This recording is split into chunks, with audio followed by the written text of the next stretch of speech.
This episode of Film Riot is brought to you by Domain.com. Today on Film Riot, we're talking to a director about working with a writer.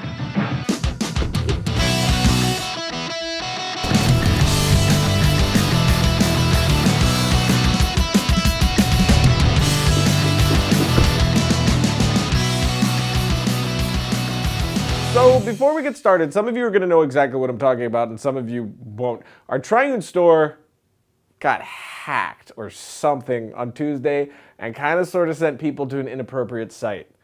I have no idea how that happened, but I responded like this.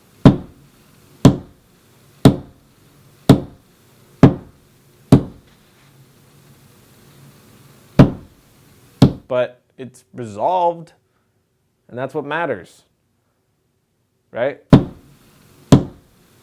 But today is the very last Thursday before we kick off the first of many behind the scenes following us making Outsiders episodes. And if you have not heard about this, first things first, you can actually be a part of it. You can come out for 2 days and help us make our film by buying a poster. We will be picking the winner on September 12th. So if you're interested, definitely jump over to our store right here and buy a poster because there's only a couple of days left and then we're done. We'll pick a winner and it's over. You can also go here for all the sweet details. Also, before we jump into the episode, it's time to talk about the positions that are open for the film for you guys to apply for. If you are interested, we need some zombie extras, like a lot of zombie extras, a set photographer, a first AD, and a production designer. So first, let's talk about the photographer. We're going to need 1 or 2 on-set photographers to help capture making of the film through stills. If you are down to do this, we want you to send us an email to crew@triunefilms.com. Unfortunately, this will probably be unpaid because, like I told you guys,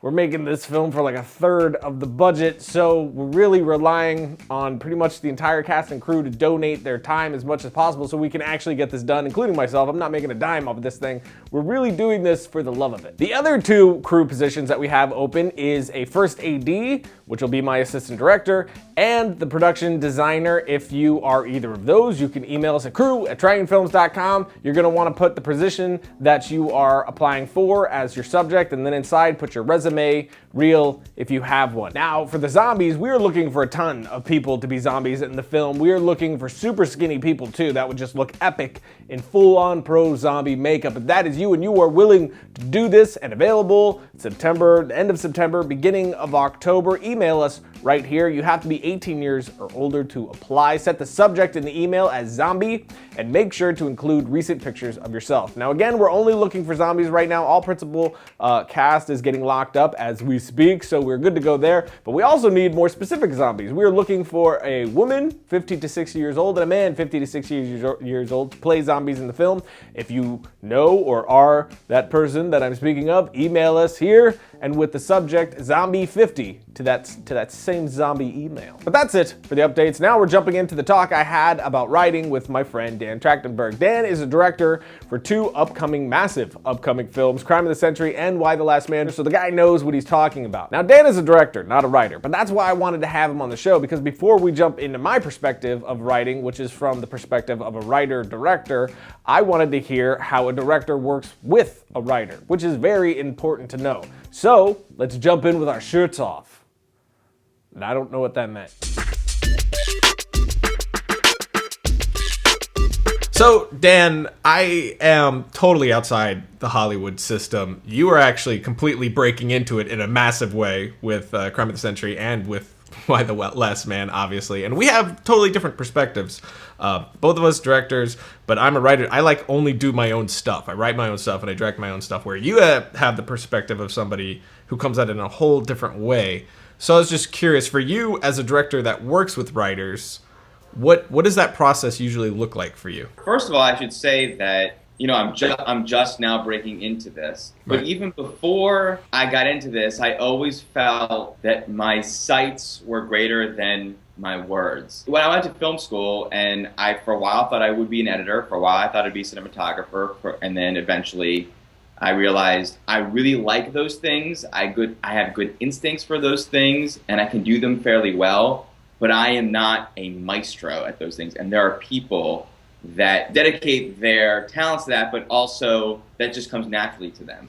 And I thought, oh, better to be the director and to collaborate with people that excel in those positions. And then I realized, oh, the same thing with writing for me. I am not a word, but people are very good and at that specifically. So I decided, even before doing it, professionally, all the scripts that I had written, all the short films that I had done, movies that I had written before it started happening, I worked with writers because I felt like that was a shortcoming of mine. Process doing it professionally is very similar to how it always had been with friends of mine. So like Crime of the Century was an original pitch that we sold. So that was my initial idea.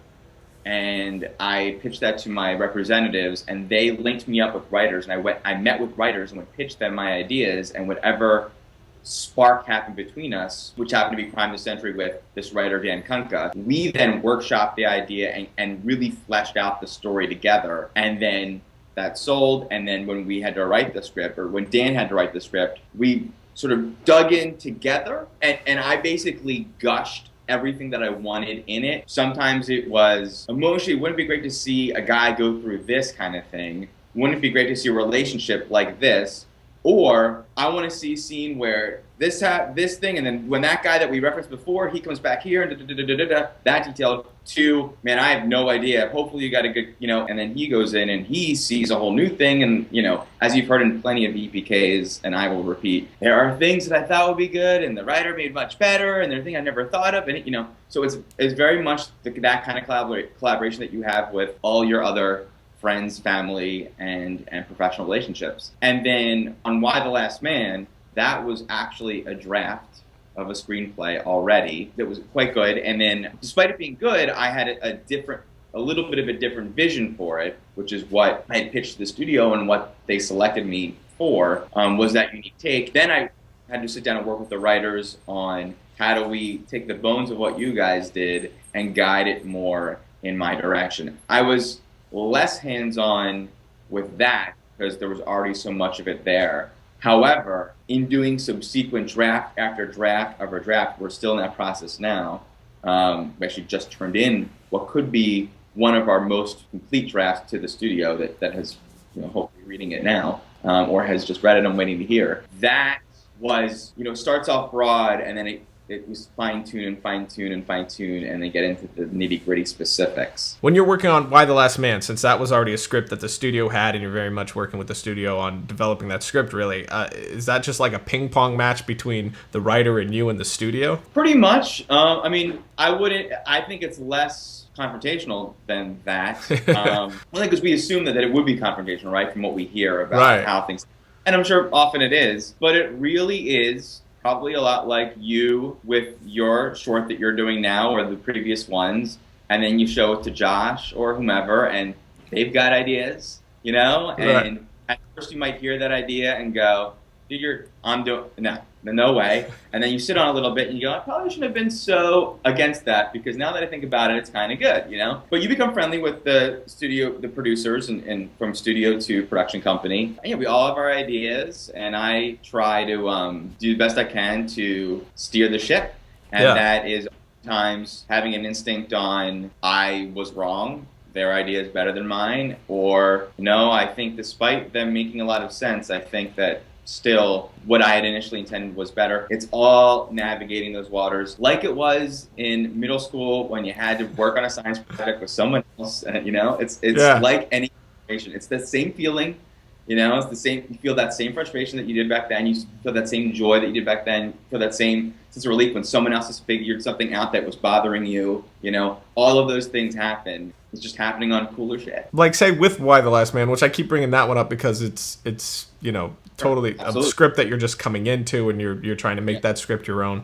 So with Why the Last Man, when you get a draft of the script, what's like an example of a type of note that you as a director would give, and how would you give it, and then give it, send it back to the writer for him to do something with? Why the Last Man, I should say, is the writing team. It's 2 guys. Oh, okay.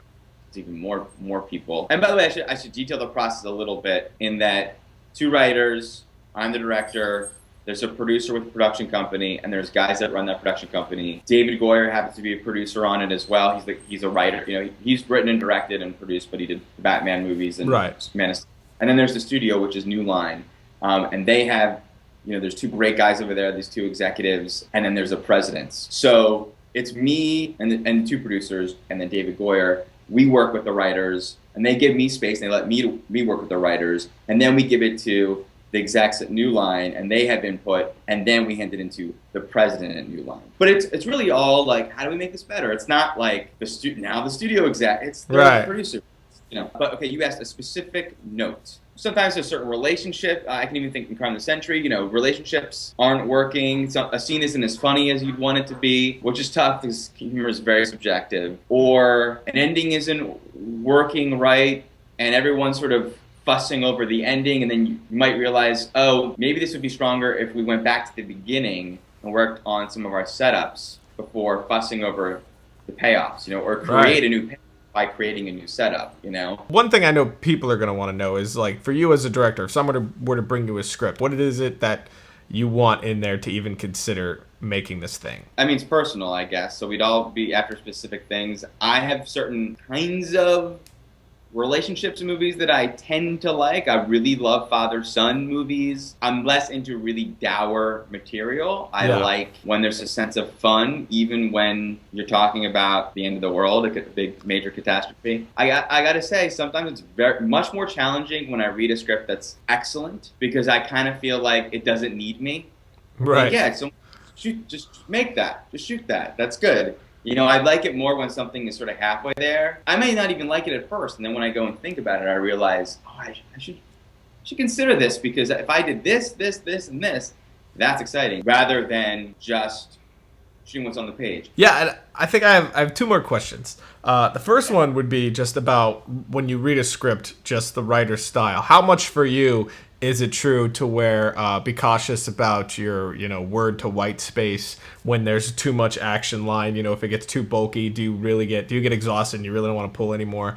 And what about things like direction in a script, or kind of calling out maybe a camera angle that the writer wants to see at this moment? How much of it is true for you that stuff needs to not be in the script? It's a gamble, because some people who write in a fun way, sometimes that does make the read more enjoyable. 9 times out of 10, it just gets in the way because you just want to understand. You just want to see it in your head, right? You just want to understand what's happening and read it out. You don't want to get distracted by something that isn't even going to be visualized. There are writers that set a great tone for how to visualize it with their specific writing style, so you don't want to step on that, but you got to measure that. What's worse is when people write in a very literary way, and they take things for, as I said with directing, same goes for writing, when people take things for granted. And as a director, sometimes things aren't quite clear, and you want to know, well, what exactly is this room again? It's nice that you're it up to me, but at the same time, you want to have something to work off of, and sometimes things can be too bare. I will give you the best example that was given to me in a screening class when I was very young. In the screenplay for Pulp Fiction, Tarantino describes the scene where they give the adrenaline shot to Uma Thurman. He says, in one sentence, I think when Travolta shows up at Eric Stoltz's house, he says, it's like an emergency room, except no one knows what's going on. What do you picture? I mean, I picture handheld, you know what I mean? That's emergency room. No, like, it creates the outgo. Now, as opposed to going, it's handheld, because no, like, you don't need to say that. Just say that, and then let us interpret. But if you interpret that differently, then that's great. If you picture Steadicam swishing all around, that's great. That allows for that, as opposed to him saying the specific way he pictured it. And even within that scene, I still remember that lesson of, like, he wrote out, like, he pulls back the plunger, and we see the drop of adrenaline dripping off the tip of the needle, and then so what that is extreme close-up drop, but he doesn't say extreme close-up, right? The way he described it made us visualize it in that way. That is the best. For the last question, how much do you want the writer involved with you when you go to make the film? Like, the script is done and you want to go to and make the film now. Is it sort of a thing where you want to take the script now and do with it what you want to do with it? Or is it, how much of the writer's original vision are you trying to retain? Are you trying at this point to make it your own? Well, this is all presumptuous because I haven't done this part yet. I mean, I have in my own small ways. I like having writers there, and I anticipate wanting the writer there just because I like all hands on deck. I want everyone. People that have been problem solving these things from the beginning are, I think, very helpful in crisis scenarios when we need to change a scene or it's something, whatever it is, all of us that have been in the trenches together can help figure it out. You know, I almost feel like I'd be lonely without those guys who, remember when we spent months thinking about that? Well, now there's a split-second decision that needs to be made. What do you think, you know? Yeah. So I like the idea of having them there, the writers there, very much. All right, well, thank you very much for taking the time to do this. All that was very helpful. I'm probably going to bug you to be on the show again. I'm going to be honest. It would be a pleasure. My pleasure. Probably when directing comes around. Oh, yeah, oh, right, when you do, exactly. Right. Yeah, I love chatting about this stuff, so. Awesome. Thank you, sir. Need a new domain name? Of course you do. And if you're a budding filmmaker, entrepreneur, innovator of any kind, of .net from domain.com is perfect for you. .net is universally known and injects your website with instant credibility. You immediately discover the advantages of building your web presence around a .net. If you already got a .com, grab that .net, protect your brand, get some synergy up in there, and you can get a .net from domain.com. It's only $8.99 a year. That is affordable. Plus, you slap that coupon code FilmRiot on there, you get 15% off. That's even more affordable. That's affordable-ocity. Affordable-ocity. Affordable-ocity. So go to domain.com, use the coupon code FilmRiot, and when you think domain names, think domain.com. Logo. Big thanks to Dan for dropping some insider knowledge on us. I'll definitely get him on the show again, and you can follow him on Twitter right here. But next week, we are finally going to be getting into this BTS goodness, just kicking this thing off. So now, I'm going to go get back to work and my lack of sleep because there's just a ridiculous amount to do. Goodbye.